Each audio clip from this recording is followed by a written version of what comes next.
सलाम एवरीवन। उम्मीद है कि आप सब लोग खैर आफियत से हैं। महंगाई को हम सब में से कोई भी पसंद नहीं करता। जब भी टीवी पे महंगाई के हवाले से कोई भी खबर आती है हम सबका मूड ऑफ हो जाता है। लेकिन आपको पता है महंगाई के पीछे मुहर्रिकात क्या होते हैं? ऐसी कौन सी चीजें होती हैं, ऐसे कौन से वेरिएबल्स होते हैं या गवर्नमेंट के ऐसे कौन से डिसीजंस होते हैं जो कि इन्फ्लेशन को या महंगाई को ट्रिगर करते हैं? महंगाई की या इन्फ्लेशन की एक सिंपल और एक आम डेफिनेशन ये है कि जो रोज़मर्रा की ज़रूरियात की चीज़ें होती हैं उनकी कीमतों में इजाफा होता चला जाता है। अगर आप इकोनॉमिक्स को थोड़ा बहुत जानते हैं तो आप ये भी जानते होंगे कि महंगाई एक्चुअली किसी भी इकोनॉमी के लिए नागज़ीर होती है। इन्फ्लेशन बहुत ज़रूरी होती है किसी भी इकोनॉमी का पहिया चलने के लिए। अगर आप इकोनॉमिक्स को नहीं जानते तो शायद आपके लिए शॉकिंग होगा, लेकिन ये हकीकत है। अलबत्ता अगर महंगाई ज़रूरत से ज़्यादा हो जाए तो ये किसी भी इकोनॉमी के लिए ख़तरे का बायस बन जाती है और लोगों में बहुत ज़्यादा मायूसी का बायस बन जाती है। तो मेरी आज की इस वीडियो में हम लोग ये डिस्कस करेंगे कि महंगाई के पीछे या इन्फ्लेशन के पीछे ऐसे कौन से मुहर्रिकात होते हैं, ऐसे कौन से वेरिएबल्स होते हैं, या गवर्नमेंट के ऐसे कौन से डिसीजंस होते हैं जो महंगाई को ट्रिगर करते हैं, जो इन्फ्लेशन को ट्रिगर करते हैं। बेसिकली महंगाई के पीछे दो वजूहात होती हैं, ये दो बेसिक रीजंस होती हैं और उसके बाद इन बेसिक रीजंस के पीछे भी बहुत सी रीजंस होती हैं। और ये जो दो बेसिक रीजंस हैं उनमें से एक है कॉस्ट पुश, और इसको कॉस्ट पुश इन्फ्लेशन कहा जाता है। इसका मतलब ये होता है कि जो अशिया खुर्दोनोश हैं या रोजमर्रा की जरूरत की जो चीजें हैं उनकी लागत में इजाफा हो गया, उनको बनाने में या उनकी तरसील में जो कॉस्ट आती थी, जो उसमें खर्चा होता था, उसमें इजाफा हो गया और उसकी वजह से चीजें महंगी हो गई हैं। और दूसरी होती है जी demand pull inflation. Demand pull का मतलब ये होता है कि किसी भी चीज की तलब में इजाफा हो गया या फिर तलब वही है और उसकी जो सप्लाई थी, उसकी जो रसद थी, उसमें कमी आ गई है। फॉर एग्जाम्पल जैसे हम लोग सुनते हैं अक्सर खबरों में कि चीनी का बहरान पैदा हो गया और उस बहरान की वजह से चीनी महंगी हो गई है। तो ये जो बहरान है ये सप्लाई का शॉर्टेज होता है। जब चीनी की डिमांड उसकी सप्लाई से ज्यादा हो जाती है तो ऑफकोर्स महंगी हो जाती है। पहले हम लोग कॉस्ट पुश इन्फ्लेशन की बात कर लेते हैं। तो कॉस्ट पुश ऑफ कोर्स जैसे इसके नाम में भी जाहिर है कि जब किसी भी चीज की लागत में या किसी भी चीज को बनाने में जो खर्चा आता है उसमें इजाफा हो जाता है तो उस चीज की कीमत में भी इजाफा हो जाता है। मिसाल के तौर पर अगर बिजली महंगी हो जाती है तो फैक्ट्रीज का ज्यादा खर्चा आता है किसी भी चीज को बनाने में, तो वो चीज मार्केट में भी महंगी फरोख्त होती है। और इसके अलावा अगर मजदूरों की तनख्वाह बढ़ानी पड़ती है या उनकी जो वेजेस हैं उनमें इजाफा करना पड़ता है तो ऑफकोर्स वो भी डायरेक्टली प्रोडक्ट की जो बनाने का खर्चा है उसमें इजाफे का बायस बनता है और वो चीज मार्केट में भी महंगी बेचनी पड़ती है। और ये तो हम खुद एक्सपीरियंस करते हैं कि जब भी पेट्रोल या डीजल की कीमत में इजाफा होता है साथ ही हर चीज की कीमत में इजाफा होता चला जाता है, क्योंकि उसकी जो ट्रांसपोर्टेशन कॉस्ट होती है, फॉर एग्जांपल जो फल और सब्जियां हैं उनको बागात से और खेतों से मंडी तक और मंडी से फिर दुकानों तक जो पहुंचाया जाता है उसकी ट्रांसपोर्टेशन का खर्चा ज्यादा हो जाता है, जिसकी वजह से हर चीज महंगी होती चली जाती है। तो ये होती है जी cost push inflation. Cost push inflation के पीछे भी वजूहात होती हैं ऑफ कोर्स, उस पर हम लोग बाद में बात करेंगे, लेकिन उससे पहले हम लोग बात कर लेते हैं डिमांड पुल इन्फ्लेशन के बारे में। अब डिमांड पुल इन्फ्लेशन में सिर्फ डिमांड का नाम आ रहा है, सप्लाई का नाम नहीं आ रहा, लेकिन एक्चुअली ये एक बैलेंस का नाम है। जब भी सप्लाई और डिमांड का बैलेंस खराब होता है तो ऑफ कोर्स कीमतों पर उसका असर होता है। अगर डिमांड इंक्रीज हो जाती है, फॉर एग्जाम्पल जैसे ईद पे कपड़ों की डिमांड बहुत ज्यादा हो जाती है, नए कपड़ों की डिमांड बहुत ज्यादा हो जाती है, तो कपड़ों की कीमत में इजाफा हो जाता है। इसी तरह जब भी किसी भी चीज की डिमांड में सप्लाई से ज्यादा इजाफा हो जाता है तो वह चीज़ महंगी हो जाती है। उसके अलावा अगर किसी चीज़ की सप्लाई में कमी आ जाती है तब भी वो चीज़ महंगी हो जाती है। और इसकी सबसे ज़्यादा एग्जांपल जो हम देखते हैं वो टीवी पे आती है जब कहा जाता है कि चीनी का बहरान पैदा हो गया और उस बहरान की वजह से चीनी महंगी फरोख्त हो रही है।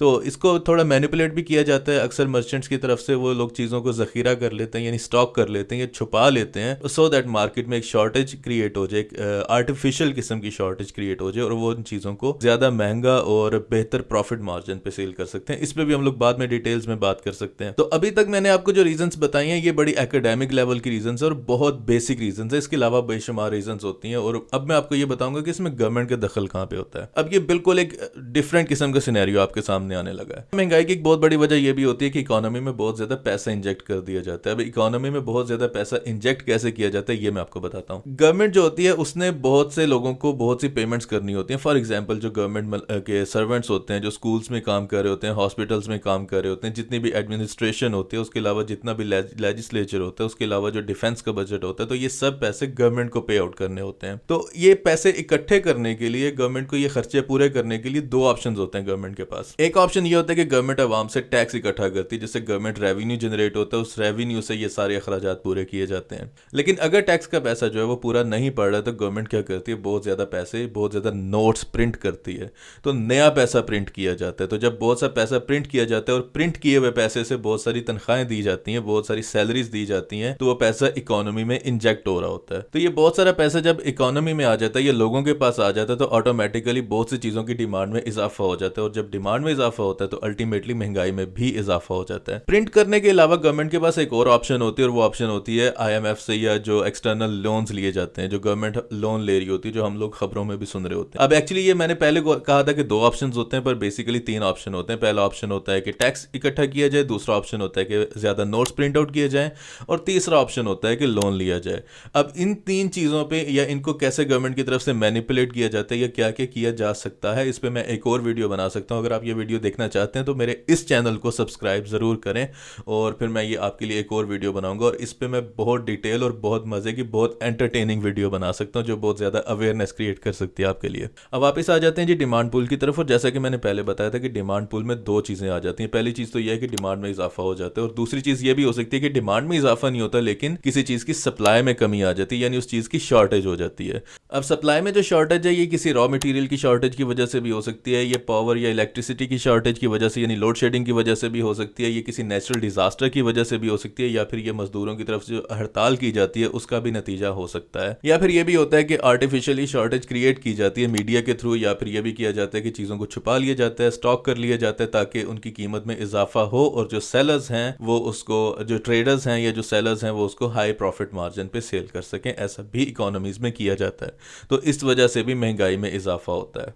इसके साथ ही मैं आपसे भी एक क्वेश्चन पूछता हूं, जिसका आंसर मैं आपको इस वीडियो के एंड पे दूंगा, और वो क्वेश्चन ये है कि क्या आपको पता है कि शैडो इन्फ्लेशन क्या होता है? तो अगर आपको पता है तो कमेंट्स में मुझे जरूर बताएं, अगर नहीं पता तो वीडियो के एंड तक उसका इंतजार करें, मैं आपको बताऊंगा शैडो इन्फ्लेशन क्या होता है। इसके साथ ही मैं आपसे एक और क्वेश्चन पूछता हूं कि अगर ऐसा हो कि पाकिस्तान में चीजों की कीमतें बढ़ने की बजाय कम होना शुरू हो जाए, यानी कि इन्फ्लेशन नेगेटिव में चली जाए, तो आपको लगता है कि पाकिस्तान में सब लोग बहुत खुश रहेंगे और पाकिस्तान की इकोनॉमी बहुत अच्छी हो जाएगी? एक्चुअली ये एक इल्यूजन है। ऐसा लगता है कि अगर महंगाई बिल्कुल नहीं हो तो हम लोग बहुत खुश रहेंगे, लेकिन उसके अपने नुकसान होते हैं। जैसे कि मैंने इस वीडियो के शुरू में भी बताया था कि महंगाई किसी भी इकोनॉमी का पहिया चलने के लिए बहुत ज्यादा जरूरी होती है। प्रॉब्लम सिर्फ तब क्रिएट होती है जब ये महंगाई जरूरत से ज्यादा हो जाती है। अभी मैं वापस आता हूँ जी शैडो इन्फ्लेशन की तरफ, और शैडो इन्फ्लेशन पाकिस्तान में बहुत ज्यादा देखने को मिलती है। शैडो इन्फ्लेशन ऐसी चीज होती है कि वो दिखने में या नंबर्स में, काउंटिंग में नहीं आती, लेकिन वो महंगाई हो रही होती है। फॉर एग्जांपल, किसी चीज की कीमत बढ़ाने के बजाय उसकी क्वालिटी को कम कर दिया जाता है। जैसे पाकिस्तान में अगर आप बिस्किट खरीदने जाते हैं तो पहले बिस्किट का जो साइज होता था, अभी उस बिस्किट का साइज पहले से कम होता है। इसी तरह अगर आप नान खरीदने जाते हैं तो पहले नान का जो साइज होता था, अभी उसका साइज कम होता है। इसी तरह बहुत सी चीज़ों में एक शैडो इन्फ्लेशन का आंसर होता है। अगर आप बर्गर खरीदने जाते थे, लाइक बीफ बर्गर होता था, तो उसकी पैटी का साइज कम कर दिया जाता है। अगर आप चाय पीने जाते थे तो चाय की दुकान पे कप का साइज छोटा कर दिया जाता है। इस चीज़ को शैडो इन्फ्लेशन कहा जाता है, कि जो चीज़ काउंटिंग में नहीं आती, दिखती नहीं है, नंबर्स में नहीं आती, लेकिन वो भी महंगाई का ही एक दूसरा रुख होता है। ये महंगाई की एक दूसरी किस्म होती है। तो आज की वीडियो के लिए इतना ही। Thank you so much for staying tuned. अगर आपको ये वीडियो अच्छी लगी तो इसको लाइक करें, इसको दोस्तों के साथ शेयर करें, इस चैनल को सब्सक्राइब करें। नेक्स्ट वीडियो में बनाने वाला हूँ जो गवर्नमेंट के पास 3 ऑप्शंस होते हैं, प्रिंटिंग मनी, कलेक्टिंग टैक्सेस और उसके बाद लोन लेना।